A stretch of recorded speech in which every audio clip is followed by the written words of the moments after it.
logo that looks like a globe with interpretation beneath it. That can send you to the room where you would hear the language that you prefer. And so let's all welcome Dr. Pandit as we also dive into this evening's discovery of knowledge. And so, Dr. Pandit, you may take over. Thank you. Let's do a sound check again. Can you hear me? Yes, I can. Okay, so we're on. Let's get on to the share screen and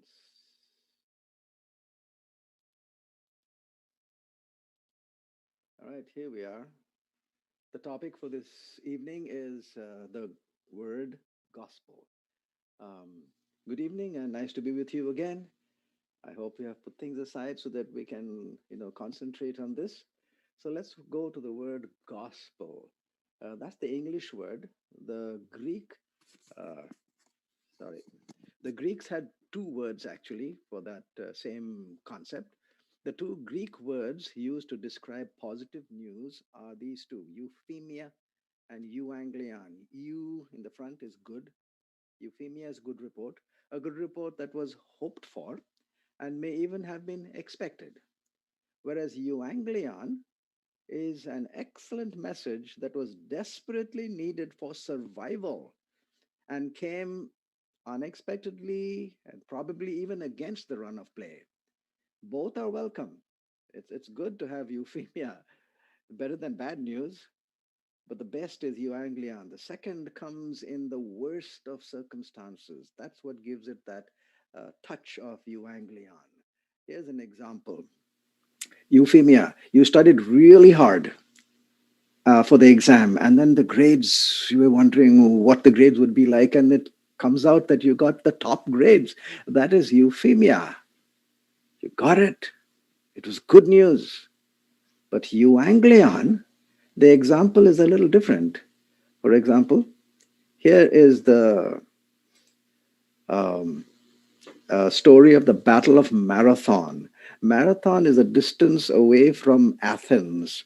Can anyone guess what the distance might be? Just take a guess because the word is marathon. Yes, 22 miles away from Athens, and that's the modern day marathon race. So it's 22 miles away. The Athenians got news that the Persians were coming to smash up Athens with 100,000 soldiers. Now, the Athenians looked around them and they found that they had only 20,000 soldiers. How would 20,000 meet a force of 100,000? So they thought of their neighbors, Sparta, the Spartans.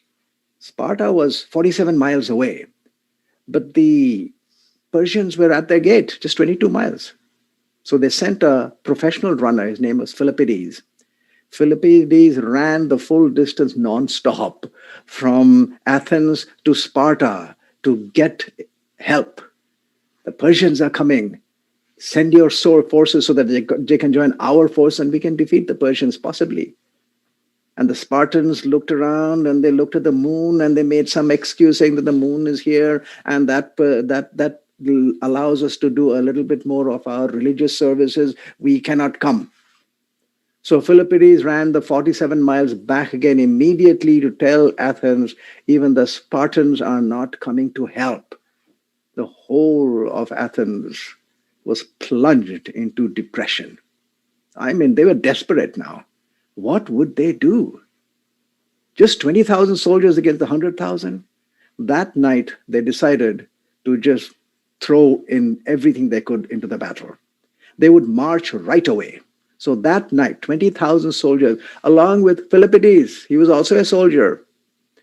He had run 47 miles to Sparta, 47 miles back, and that very night put on his armor and joined the Greeks to go and fight against the Persians. The next morning, the Persians were utterly surprised. They did not expect the Greeks. They were routed. The Greeks not only defeated them, put them to flight. And Philippides was so thrilled and happy at their tremendous victory against the run of play. They were expecting defeat. In fact, when the Athenians realized that Sparta was not coming, they stopped all music. There's no rejoicing. No one wanted to eat any food because the only thing that was now expected was actually defeat, torture, rape, death. But here they won. So Philippides ran again now, another marathon that same day after fighting in the battle, all the way back to Athens. And he reached the people and they crowded around him. What's the news from the battlefield? And he raised his hand and said, rejoice, we win. That is euangelion. You expected rape, plunder, torture, death. But now, victory. Here's another example from Alexandria. You know, in those ancient days, Alexandria, which is at the northern border of Africa, didn't have much agricultural resources. So they had to depend on others to send them food. They depended on the Phoenicians, which is present day Lebanon, to send them wheat. Without the wheat, they would die. So they would get their wheat ration from the ships that would come in along the Mediterranean Sea, and then they would keep them in barrels. And if when the barrels kind of level started going down, everyone would slowly look towards the sea to see if the ships were coming. Because if the ships didn't come, then it was only starvation and possible death.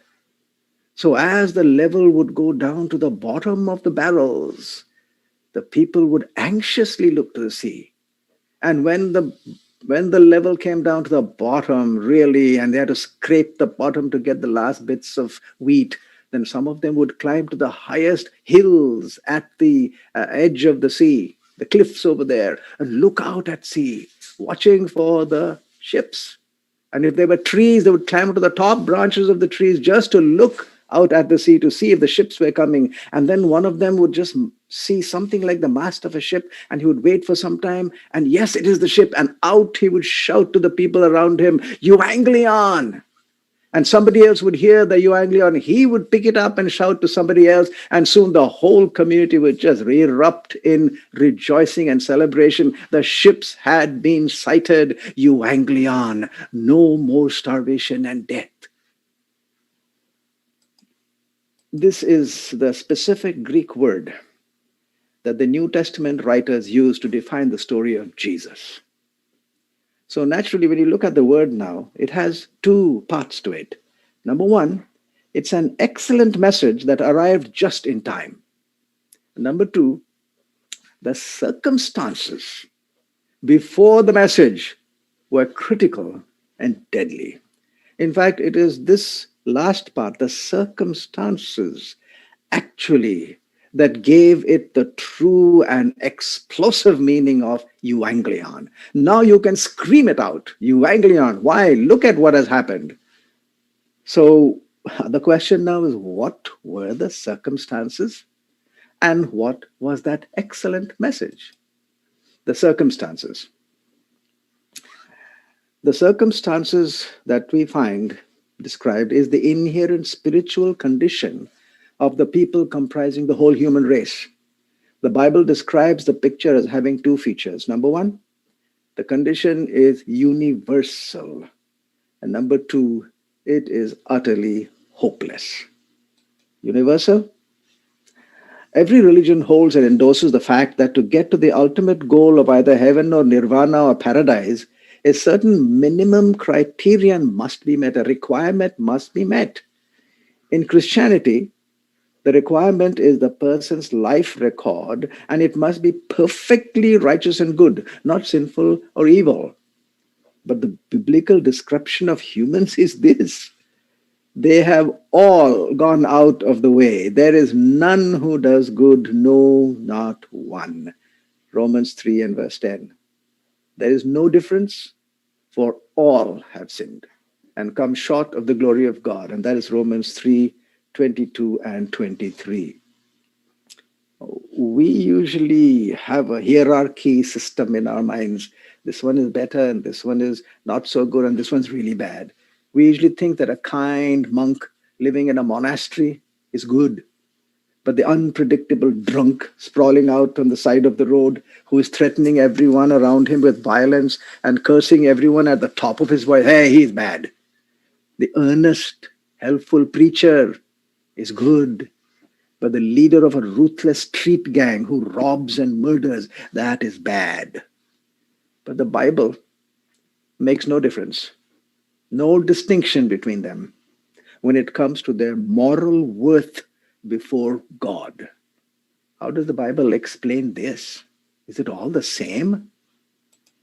Humans live on at least three levels: behavior, which is the outward actions, thoughts, which are kind of partially hidden. Sometimes it comes out in the way we look, so it's partially hidden and partially exposed.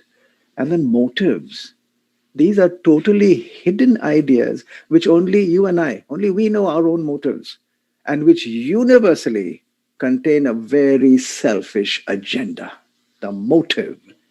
You know, if a behavior is outwardly kind of faulty, but the motive to do that was good, then it's acceptable.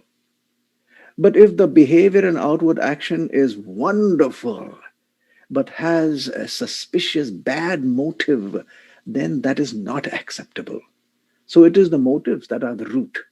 And we cannot do anything about changing our motives. Can the Ethiopian change his skin or the leopard its spots?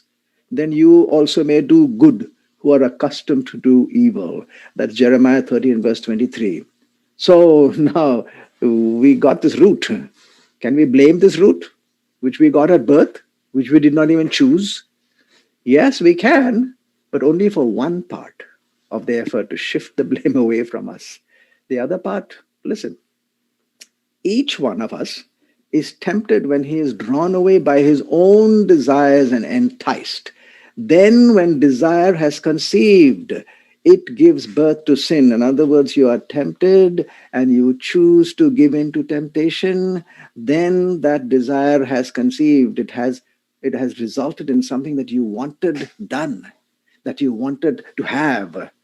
This part is our choice, and it is our voluntary decision.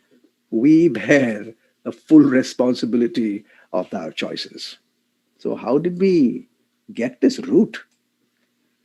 The story goes back to the beginning of the human race. The first humans, Adam and Eve, were created innocent. But when they went against the principles of God, their nature itself changed. The essence of their nature changed from selfless, outgoing love to self seeking. Everything that we do now is for ourselves. This core principle, this change, the motive, the root, that's the base from which all forms of expression come. So it's not the bad things that we do, it is what is our motive to do that. And our motives are colored and corrupt. And this warped trait was passed on as a hereditary characteristic to every person born on planet Earth.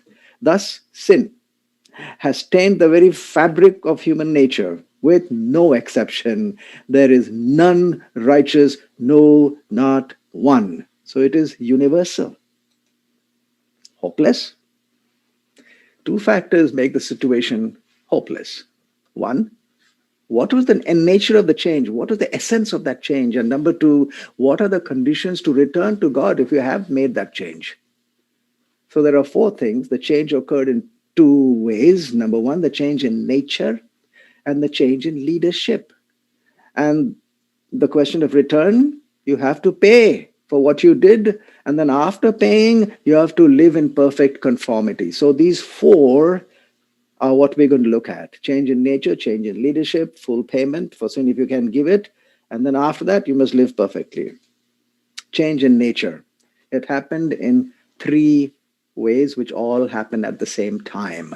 A change in direction. We became self centered. Instead of going this way to help others, we turned inwards and helped only ourselves. It's called selfishness. And the Greek or the biblical word is iniquity. Iniquity in its root meaning is to be twisted, bent, deficient. I was brought forth in iniquity, says Psalms 51:5. This is a state, it's not any actions that you do. So, if you're supposed to be straight, and you can reach the standard, then if you become bent, you can't.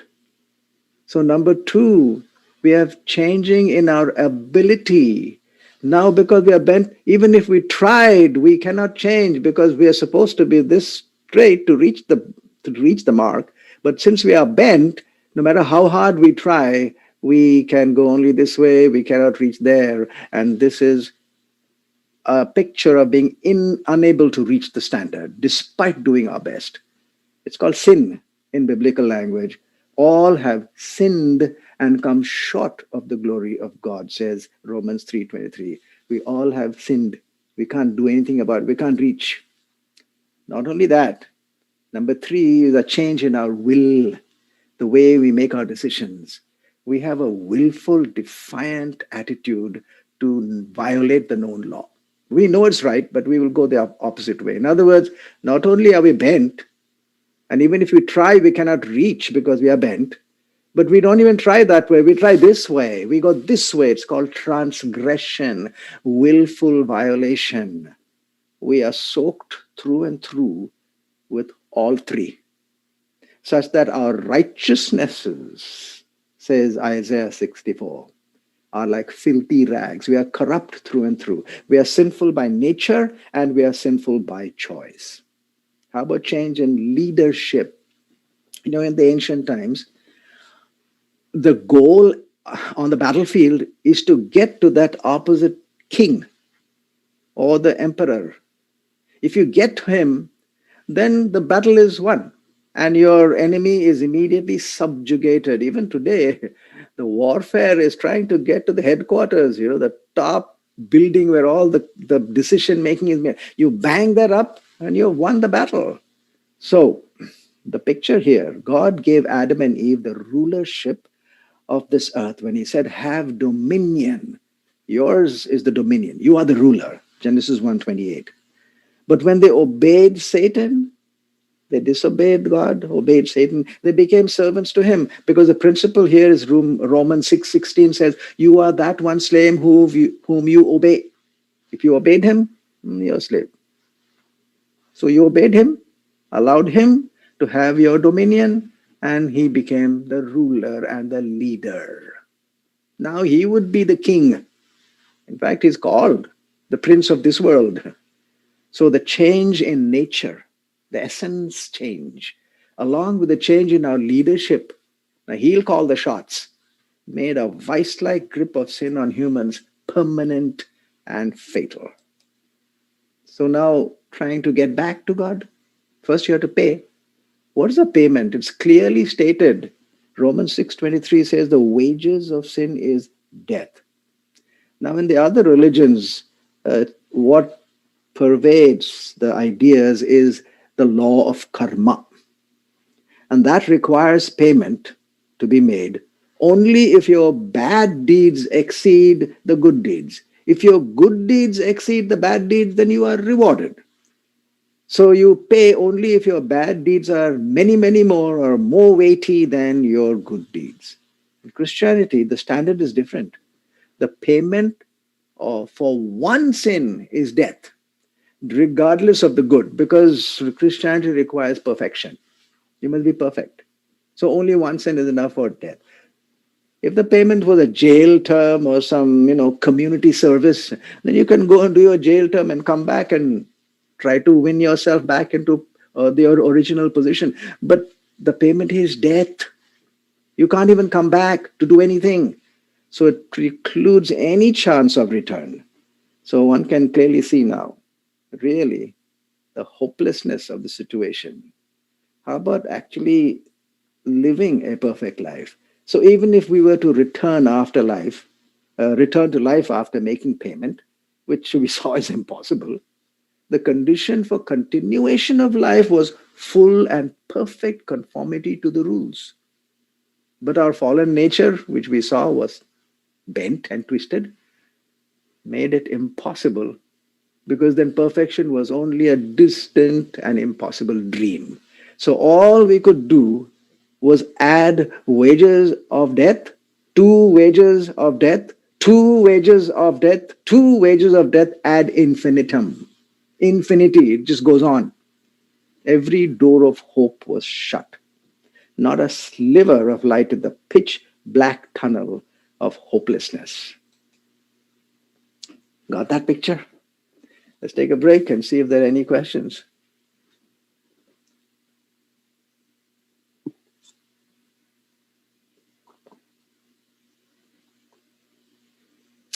Are there any questions from anyone who's listening to any of these things? Or if you've had something that's a burden that you've had before, you can ask for it now.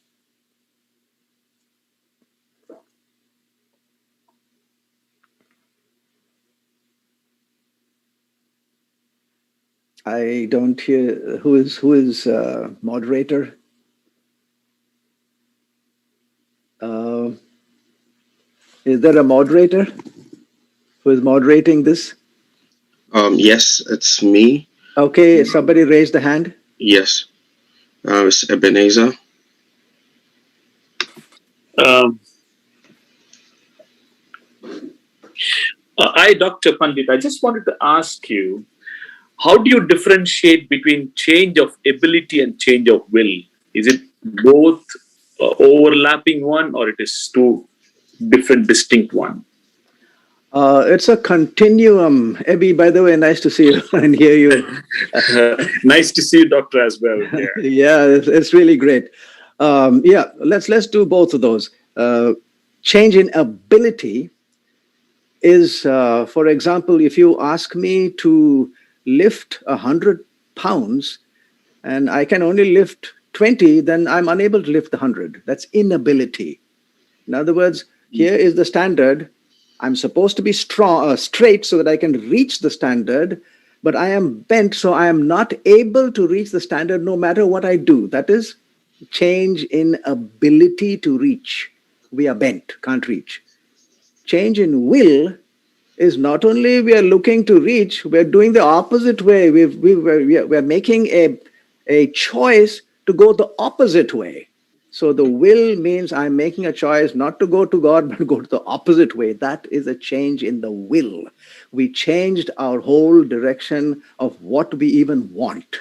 In other words, the will is what we want. That's the description. So both of those are found in every one of us at all times.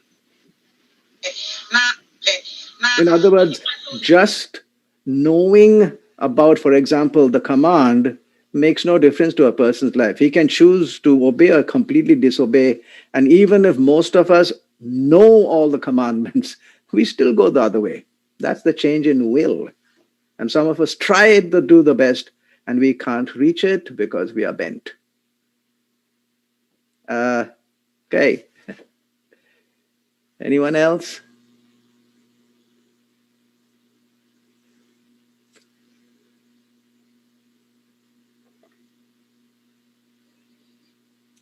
So if there's none right now, you can keep thinking. Is it okay if we carry on and then we can come to the Q&A session? Is that all right? Moderator? Yes, that's fine. Okay, thank you. Let's carry on. So we've described 4 factors. So let us look at those 4 realistically. And this is not just words on the screen, my friends. Take those words into your life. Your nature changed from what God originally planned humans to have.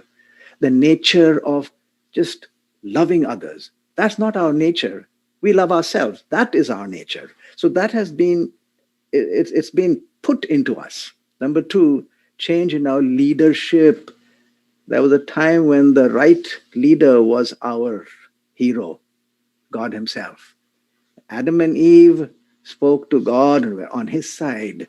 And then they chose the other leader. So what would that leader do now?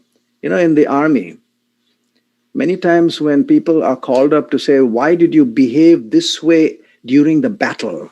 Do you know what they would say? I was under orders from my captain, from my major, from my general. And when they say that, then you can't do anything because they were doing it under orders from the general. In other words, when you are in the army, you just simply obey. So if we, who are supposed to obey on one side, have gone to the another side with another leader, then you will want to obey. So can you see the change that you and I are in? And then payment for sin, none of us can give. My friend, the payment is life. So once you've given up your life, there's no chance to do anything else. It's over. The game is up. And even if we were to come back from life, you're supposed to live perfectly. And how many of us can guarantee that? How many of us can say, yes, I will do it from today? Everything perfect, every action, every thought, every motive. We are done for. So an honest evaluation of our true condition before God will compel us to cry out, who will deliver me from this body of death? Now, if this is such a universal condition, why don't all the people go running and confess it and do something about it? Well, the Bible does have an explanation for that. Just give me one moment.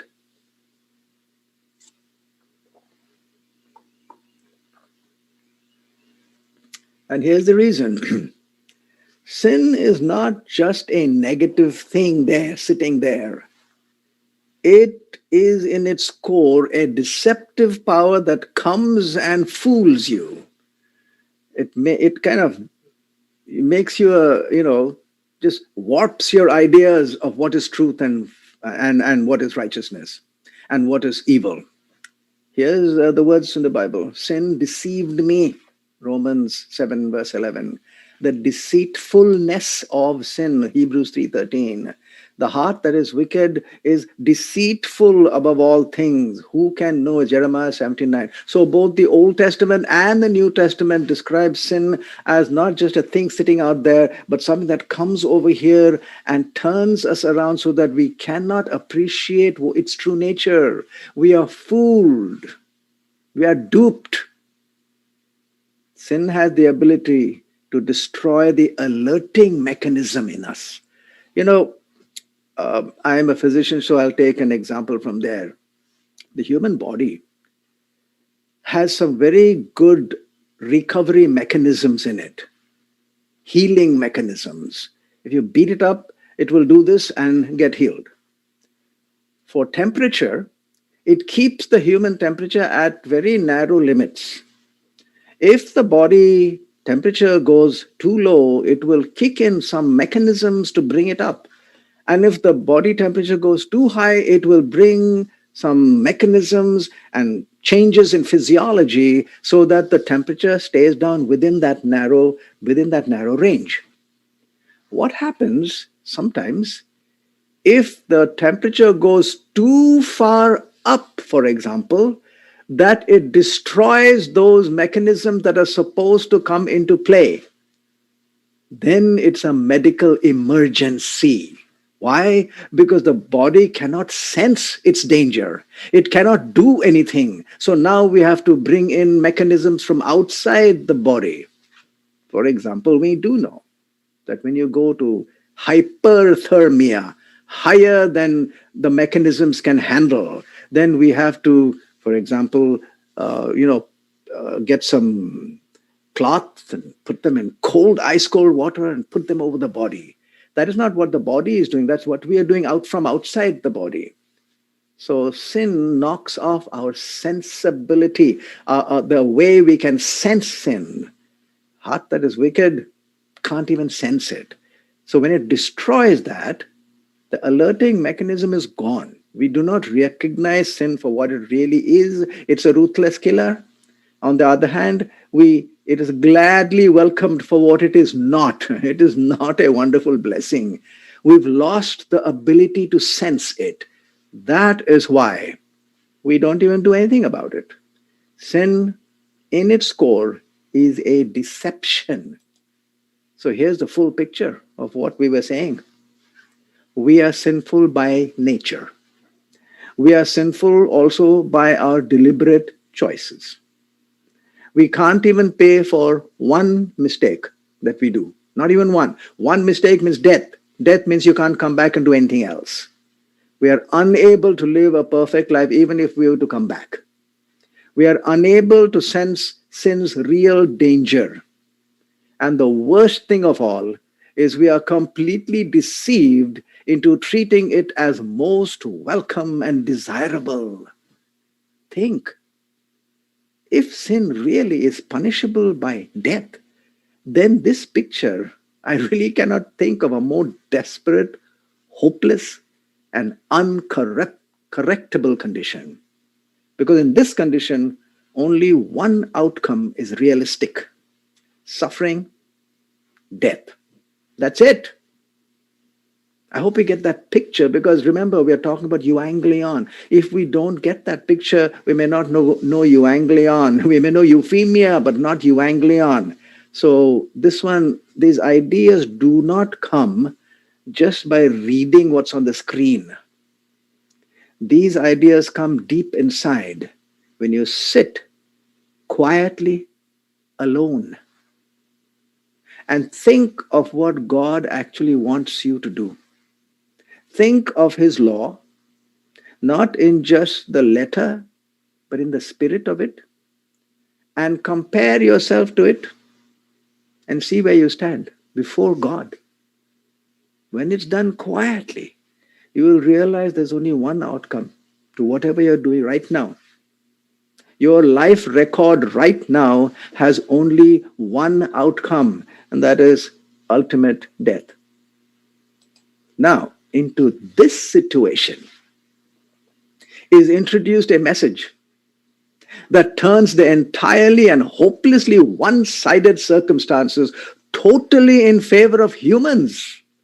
We just described the human condition, and that human condition is turned right around into something that is in favor of human. What could that message be? It is not mere words or arguments or doctrines or even beliefs. The message is a person. Most people think of a message as some words that came, some descriptions. No, Christianity.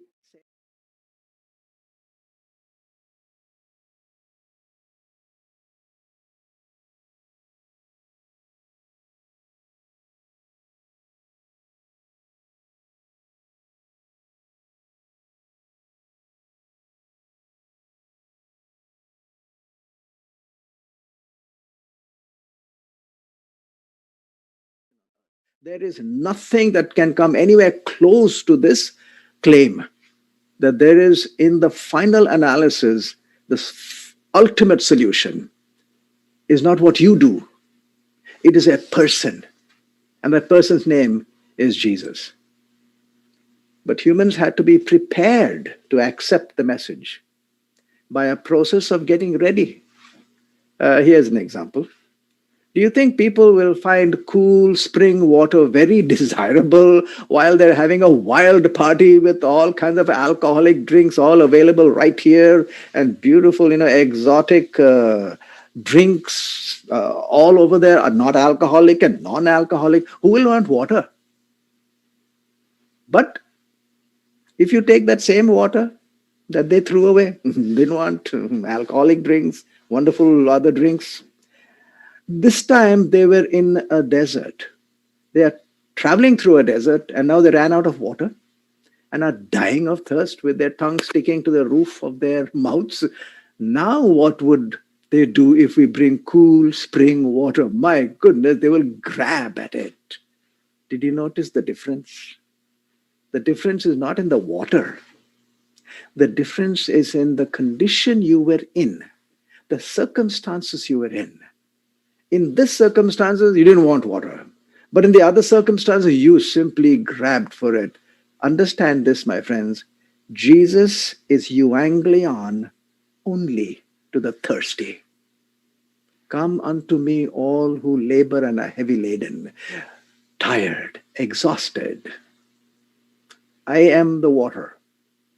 I will give you for your thirst, only if you're thirsty. If you're not thirsty, you won't even ask for it.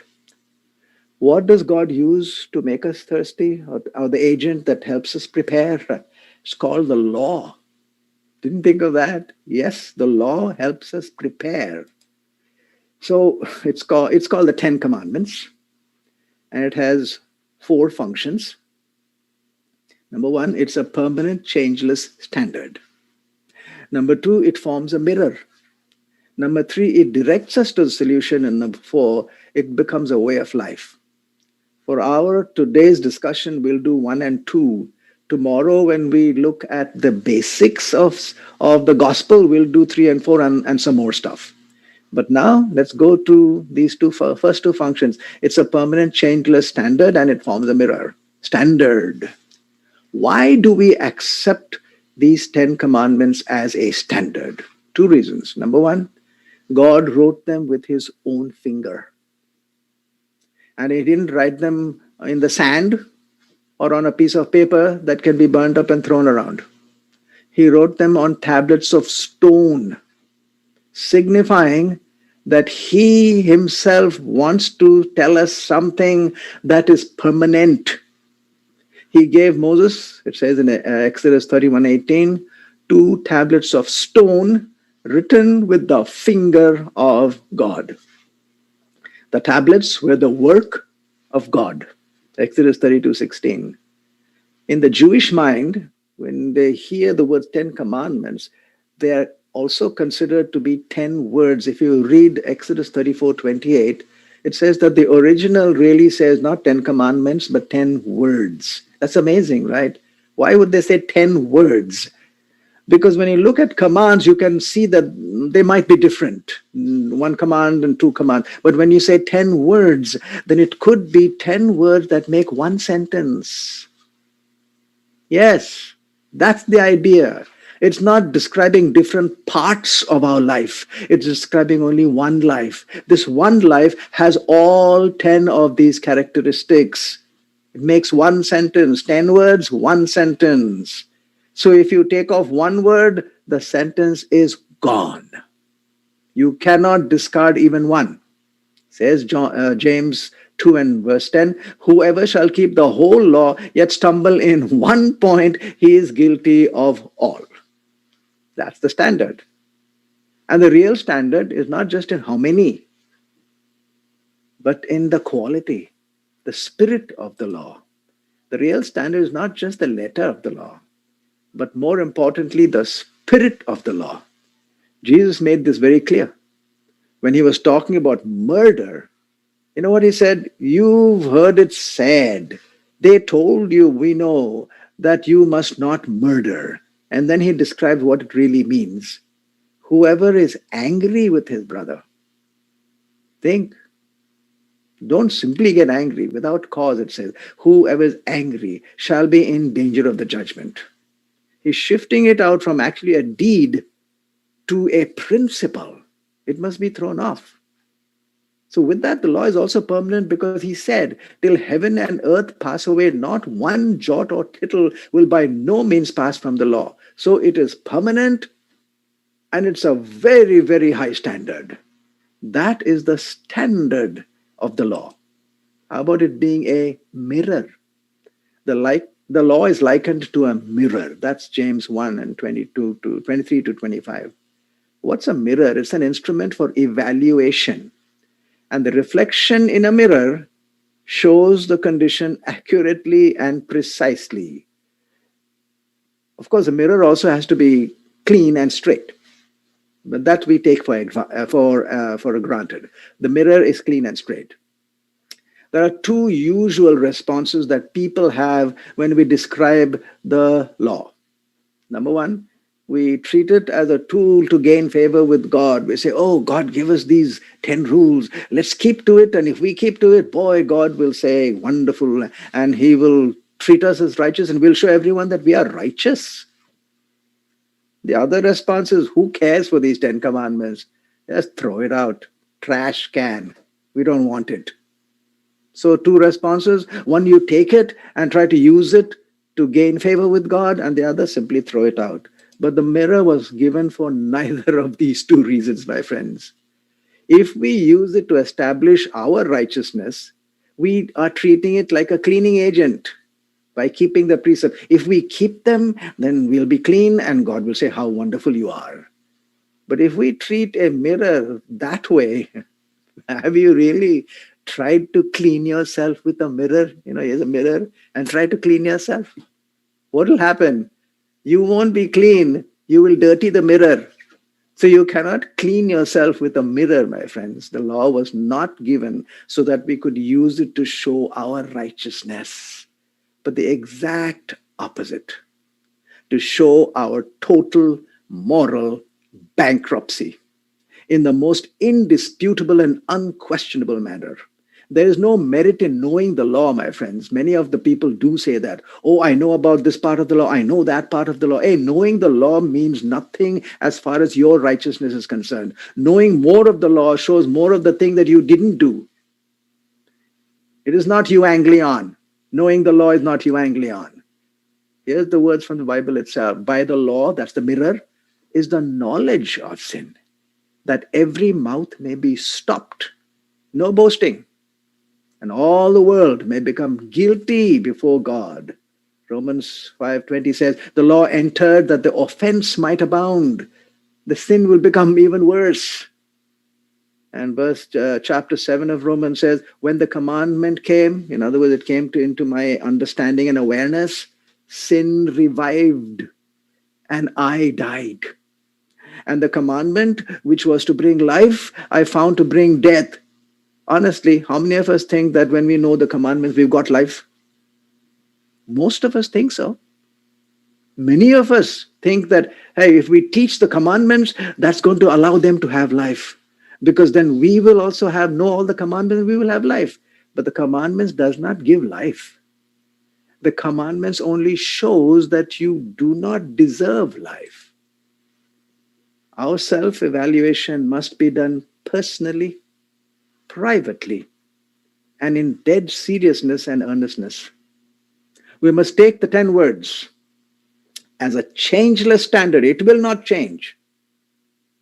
And test it. Test our lives against both its actual words and the spirit that it wants to convey. And if we are honest, we will reach only one conclusion. We deserve only death. There is nothing else. That is the circumstances. But here's the next two, my friends. We said the law has 4 functions. We just saw 2. The law does not leave us in that state of total despair. It immediately begins its 3rd function. And that is what we will begin to see tomorrow. The basics of the gospel, euangelion, good news. We will see that. But before we see that, we should understand the circumstances real well. So how do we do this as a neutral inquirer? Remember the 4 things: humility, honesty, calmness, and respect. The first 2 right now: humility, be humble. These are the words that the Bible is telling us. And honest. Honestly evaluate yourself. Honestly show where you stand when you pit yourself against not only the letter, but the spirit of the gospel. With those words, we have question time now. If there's anyone who has a question, you may ask. Otherwise, we have 1 or 2 from the previous ones, and we'll address those.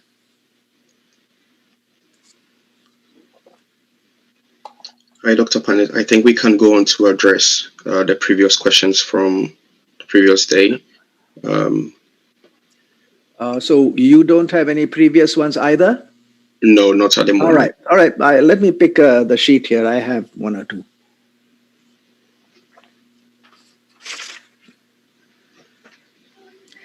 There was let's see this. There's a very interesting one here. More than one interesting one.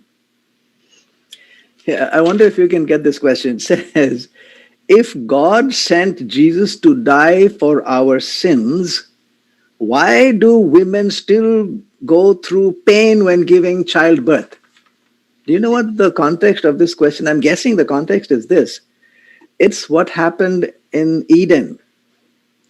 When Adam and Eve sinned, God came and told them, hey, you did something that I told you not to do. You have to be punished. And to the man, he said, you have thorns and thistles and you have to eat by the sweat of your brow. And to the woman, he said, you will henceforth, when you give birth, it will be a painful process.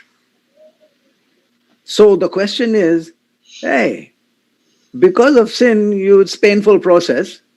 Jesus died for our sins. Why should the process continue to be painful even today? That's the question. That's a good question. It means you are thinking, and I like it when you think. So let's address that question just by looking at one more factor.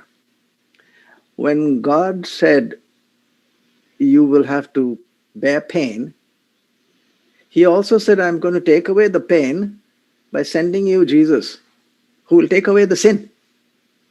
So how long did God take to send Jesus? 4,000 years. In other words, from his promise to send Jesus, or from the time the woman was supposed to start bearing the pain to the time he would send Jesus, 4,000 years. Why 4,000 years? Well, there may be more than one reason, but we will just call it the interim period. There's an interim period in which God then did what he promised, and it took 4,000 years.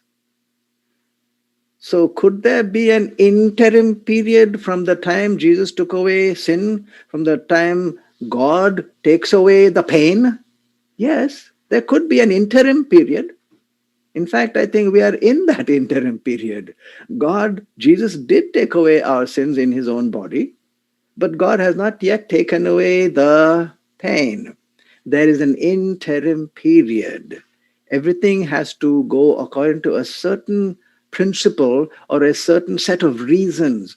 The interim period here, we know, is an interim period that was very specific because of this. In Galatians, it says, God sent forth his Son when the fullness of time had come. So the interim period had something known as the correct time.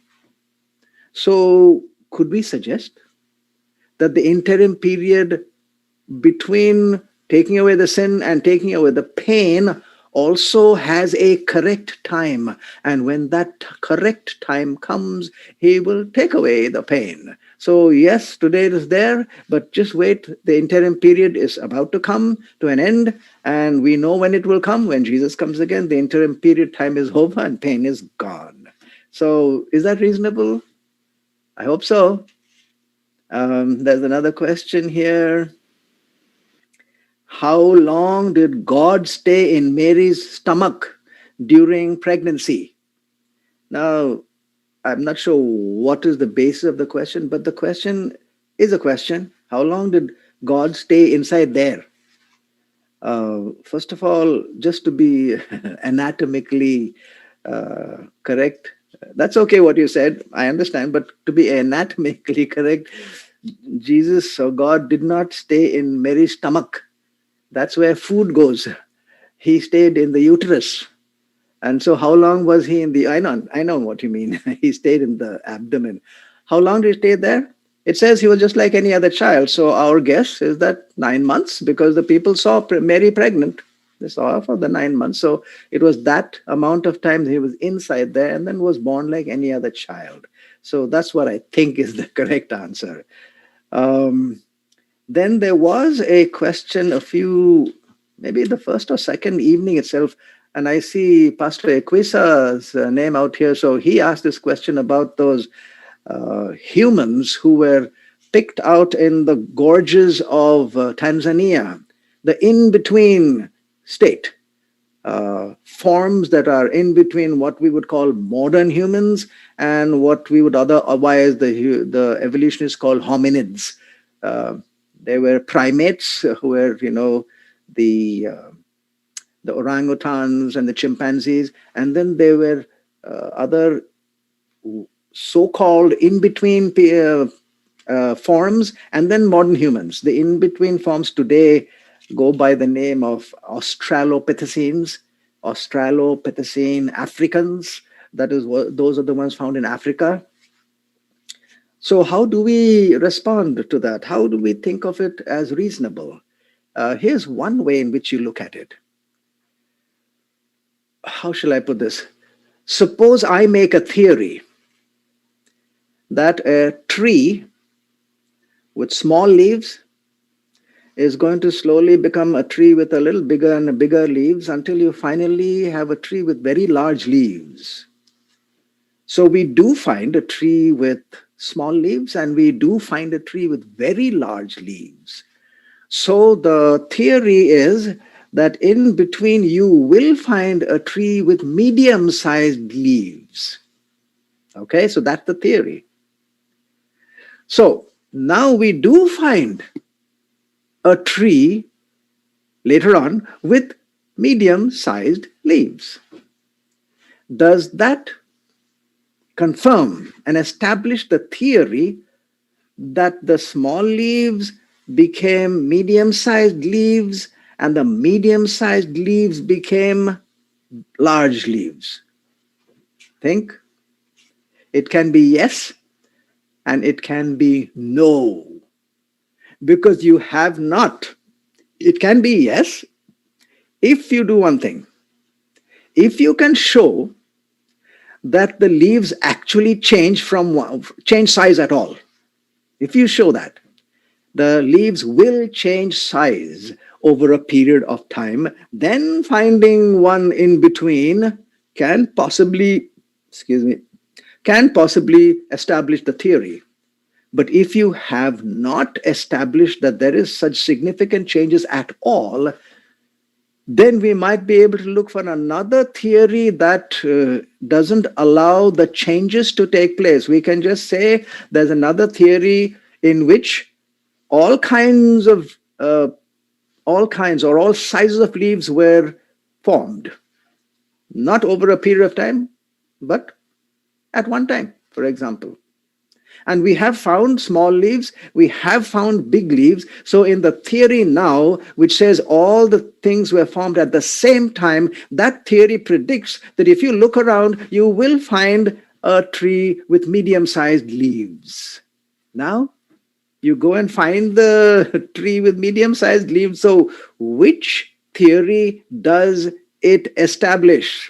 It does not establish any theory if you find something in between, my friends. What you need to establish the theory of evolution is to find whether the changes went across from species to variations to subspecies to another species, and from there to the next genus, family, order, class, phylum, kingdom, domain. That is the theory of evolution. Just finding one in between those does not show the whole theory. It does not show any theory. It does not show change. Because we saw what Charles Darwin himself said. He said, when we descend to the details, we cannot establish that even one species has changed to another, not even one. So you have not established change. So we have not established that finding an in-between species shows change. All we can say, finding an in-between species can be predicted by another theory also, which says everything were formed at the same time, or relatively the same time. And if you look, you will find the ones in between too. So both of them have the same idea that you will find ones in between. But the creationist theory will say you will find the ones in between only to show variation, not to show a totally different kind. And that's the word that the Genesis words in the verses of Genesis describe. Kind, bara min. Min is kind. Baraminology is study of kinds, not study of species. And we know that there are kinds within which there are many species. So it is possible that there are changes by natural selection within kinds. But one kind doesn't become another. That has never been established. So although you will find many people saying that there are in-between forms that have been found and they make it a big thing. Look, my friends, how many should you really find to make a scientific theory? Just one? Which one? Which number is more? If one species became another, and 1,000 in between intermediate species are required from here to here, then how many should we find of the in between species in the fossil record? We should find more in between. We have hardly any in between. So if you find one, it doesn't establish any theory. You have to ask yourself other questions before you establish that theory. So I hope I've responded reasonably to that. Um, there is one, there's another one here. Um, by the way, are there any questions that anybody sent Yes. in? Okay, let's go to those. Let's go to Include. those first. Yeah. So the first one reads, Dr. Pandit, you stated Exodus chapter 34, verse 28 refers to the Ten Commandments as words that form a complete sentence. The verse states, Moses wrote upon the tablets the words of the covenant, the Ten Commandments. The verse states words in plural. Please clarify how the Ten Commandments are each a word, unless I misunderstood. I mentioned where we get this from. So I'll say it again.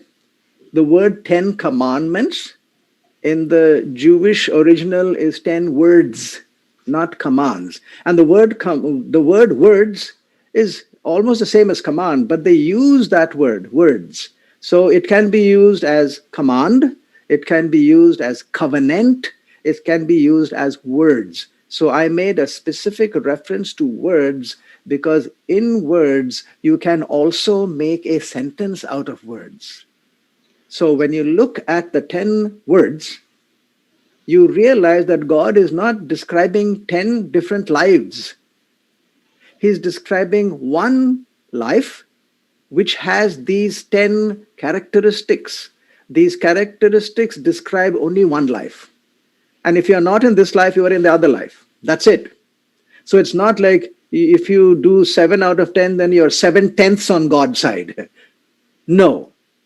The book of James says even one knocked out is knocking everything out. So I just made an allegory of a sentence. I'm not saying that the Jews said it was one sentence. It just makes good sense to say that if they use the word words, then it could be made into a sentence because a sentence is a complete unit and the 10 commandments is actually a complete unit, a description of one life, of one type of life. If you don't have that life, you have the other life, not this life. And James says if you knock off even one, you don't have this. So I was just making it into an allegory, an illustration that if those 10 form one sentence, then knocking off even one word wrecks the whole sentence. And that's exactly what James 2:10 said. Okay, there's another question here that says, if Jesus is the only way, what about those who never hear of Jesus? If Jesus is the only way, what about those who never heard of? Excellent question. But it doesn't. Let's confess one thing. It doesn't refer to you, right? Because you've already heard of Jesus. So it's not referring to you. It's referring to somebody else. So actually, it's a secondary question. It's not a primary question. Will you agree? It's not your question because you already know. So now let's go to the question of what about them as a secondary question? And what do we mean by secondary? It is not in the trunk of truth like we said yesterday. It is one of the branches, and we are allowed to go to the branches and discuss them all we want, but they do not affect our main theory, our main theology of who God is. And yet, that's a good question, because the question does not say all those who only hear Jesus go, let's say, to heaven. It does say Jesus is the only way into heaven. That it does say. But it does not say that everyone has to know and hear about Jesus to go to heaven. Here's what we mean. We mean that somebody who may not have heard of Jesus might still make it into heaven. but he will make it into heaven only through Jesus, although he never heard of Jesus. Got that? So you didn't know that you were walking on that bridge called Jesus, but that is Jesus. You didn't know, but you walked it without knowing his name, without knowing any of his principles, because the book of Romans says there are people out there who don't know at all, but they live according to what they know. And God sees that. And because God is a God of justice and mercy and love, he will never toss out somebody just because he had a certain rule which doesn't cover him. The rules cover everyone. Jesus died for everyone. So if anyone has even some small inkling towards him who never knew his name but lived according to the little light that they had, and that little light did not have his name, then even though they didn't know his name, they will still be in heaven. But if they are ever found in heaven, it is because of what Jesus did, not because of what they did or anybody else did. That reasonable? Yes, I think so. Um, there are no more questions here. I don't know if you had one more question to tackle. Okay, we can go to, let me see. There is one more here. Um, there was one here. I had mentioned it a little bit earlier, but I'll go to it again. I do not follow, this is not a question, just a statement. I do not follow any religion. I feel Christianity over the years has been altered, which damages its legitimacy in my eyes. This is a statement of a conclusion. And I think we all should, and I will accept it as a conclusion, but I will not accept it as a conclusion based on reasoning, because reasoning has not been provided, at least not here, not here. So I will respect it. Some people do reach that conclusion that there's something suspicion about Christianity, so put it away. Fair enough. But like I said, I cannot accept it as a reasonable conclusion, because a reasonable conclusion gives you the reason why they came to that conclusion. And I think it was in relationship to this that it came about as to the burden of proof in a court of law. Who has the burden of proof?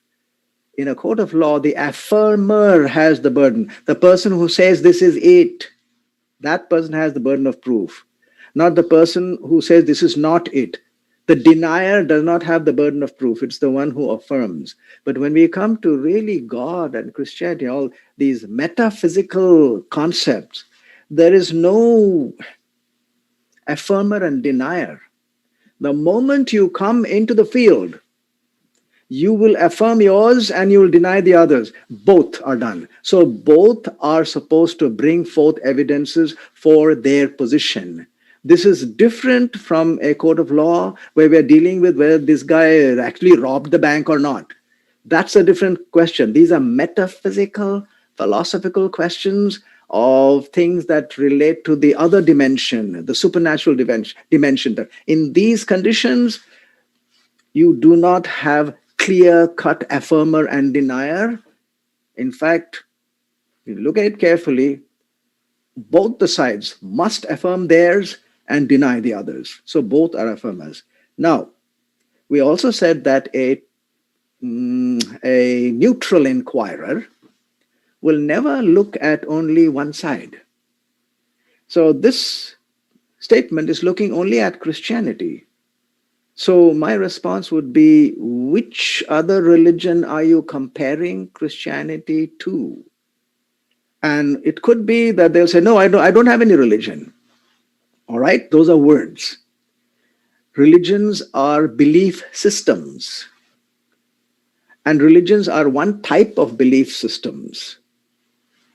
Nobody lives without a belief system. Everybody has a belief system, a set of beliefs and principles that govern the whole life.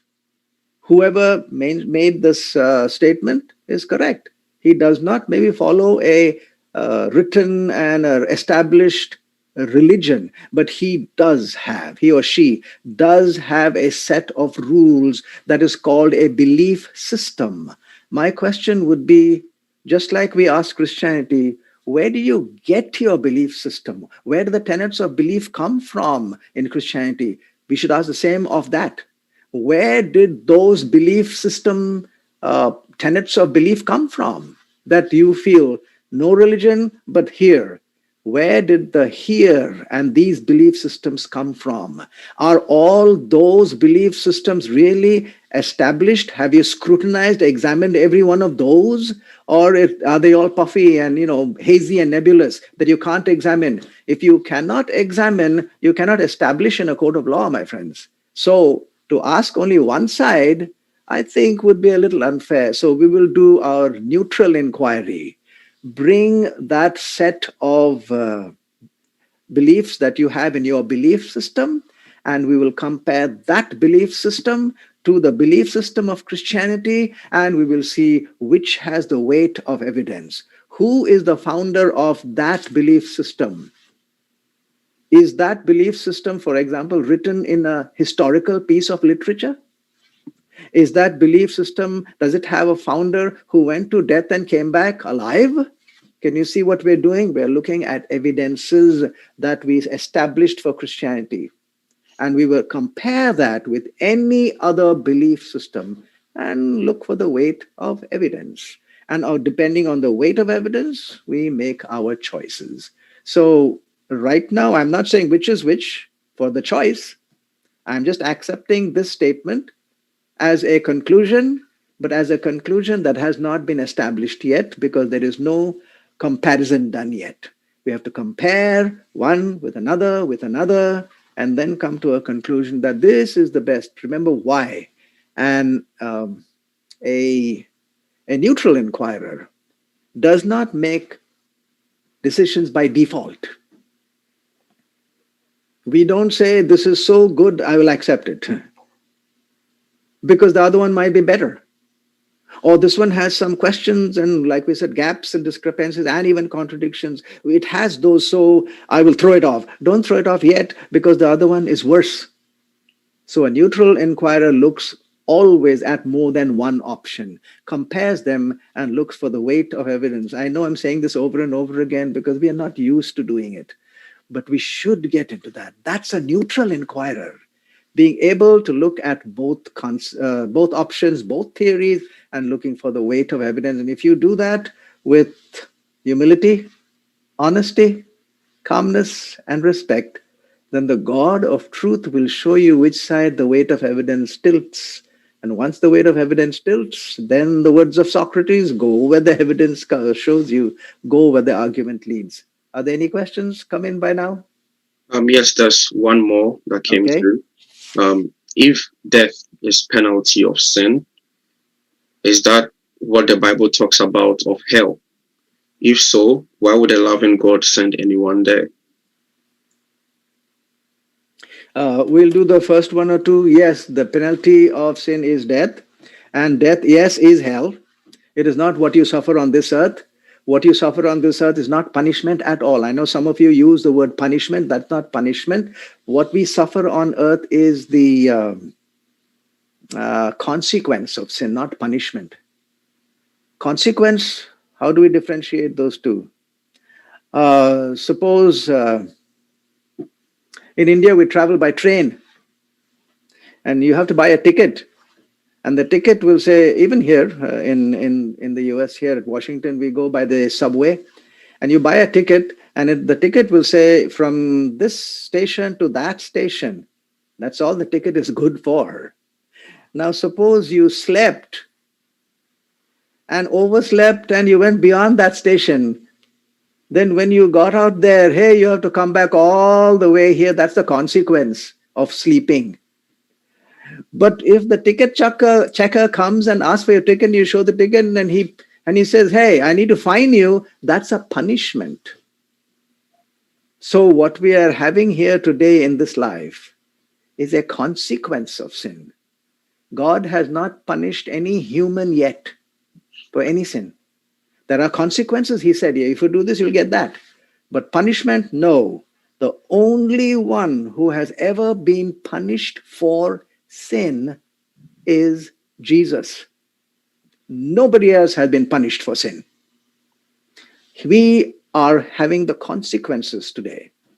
So let's get that clear at least. We are only having consequences. And then the last question that you asked is this fair? Now there are about 8 people or more than that even who has asked this question of why, about the suffering and pain. We discussed that the first evening itself, and we went through it. And just the other day we went again through it and discussed why and gave some reasons. So if there is one more question, it will be either you were not there the first time or not there the last time when we discussed it, and you're asking it again. It will bear repetition. I will respond to it, but probably not today. We can have it at the Q&A time, either Friday or Sabbath afternoon. But it's still there on my list because I've left all those 8 still there, just in case somebody else adds that question, and we'll answer it all together one more time. I think I've already responded to that, but I will respond to it again, and I would love to do it for the simple reason that if we don't repeat these things over and over again, they don't seem to hold on to us. So I don't mind being asked over and over again the same question. Have I responded reasonably to this question? Or is there anything left part of it? From my end, I think it is. Okay, so yes, you have the. I don't have the question in front of me, so I was just asking whether all the parts have been answered, responded to at least. Yes, all the parts have been responded to. Okay, very well. Any other question? No, there are no other questions. You can feel free to type the question in the chat or raise up your hand, and then we'll unmute so you can ask your question. All right. So I was discussing about the Christianity is altered. Fair enough. Like I said, it's a conclusion. But I would suggest to you get some other religions also to compare with Christianity. Find out if they were also altered, and if they were altered worse than this, then you have to come back to this. Or if your own belief system has some questions to it, and if those questions are big, then you have to come back to this. And that is the meaning of this whole series that I've been trying to present to you, to show you that really, if you look at it carefully, there is really not another belief system that can equal what we have seen. Because despite, like we said, gaps, discrepancies, and even contradictions, this one has the least contradictions, the least gaps, and the greatest evidence in its favor. So it amounts to the weight of evidence being on its side. Somebody had asked about what are the contradictions found in the Bible. And I said I would prefer not to state that right away. We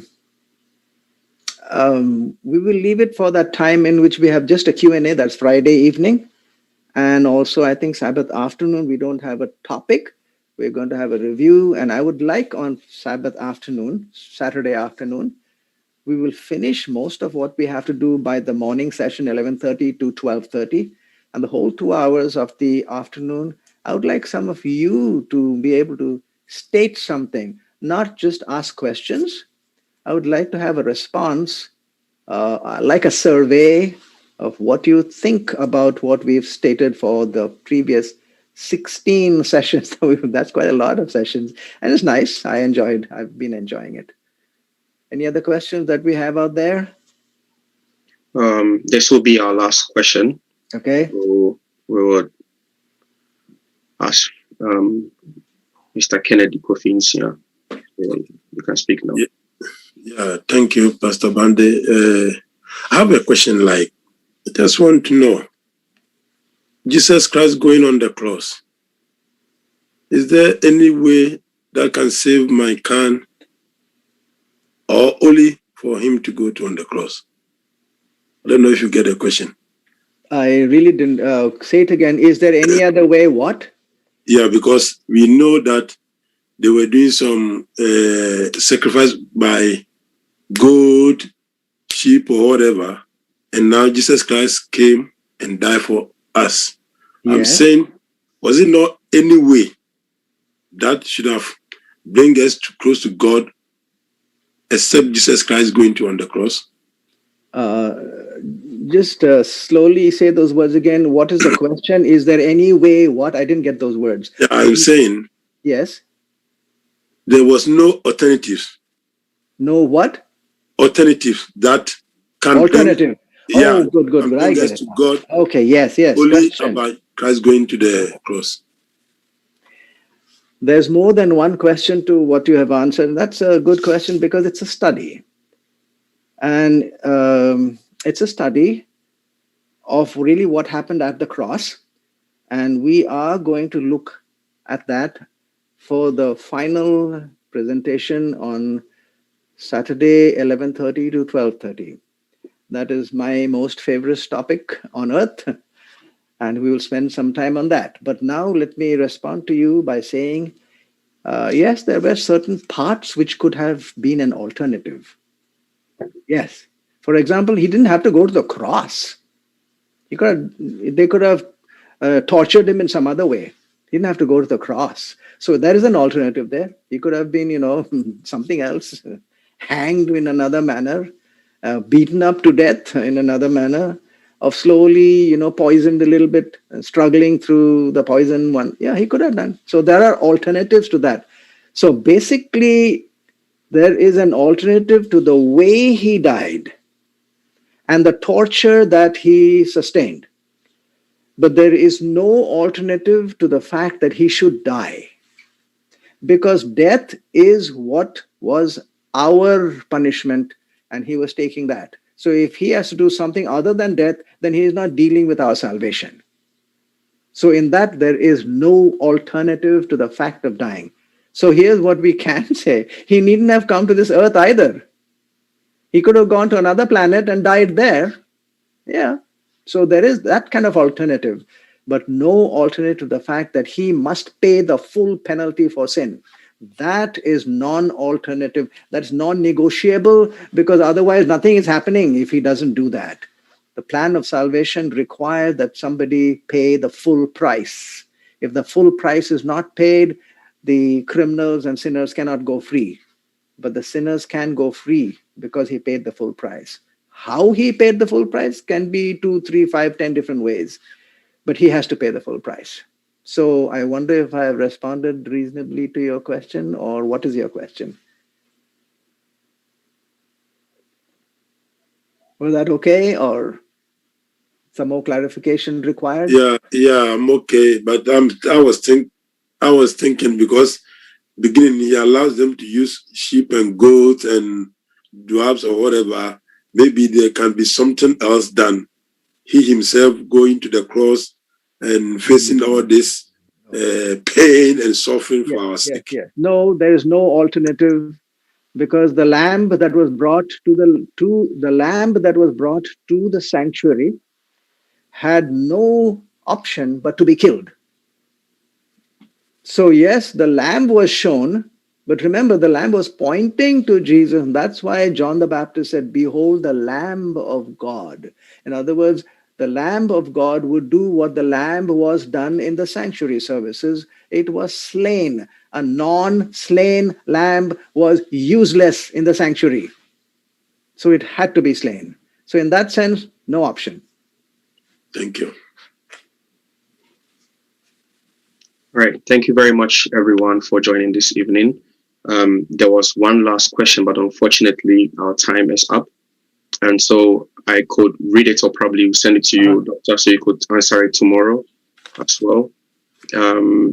So would encourage that you send your questions in early and also participate in a discussion. But it's unfortunate that we are bound by time. And so we would like to thank you all for joining.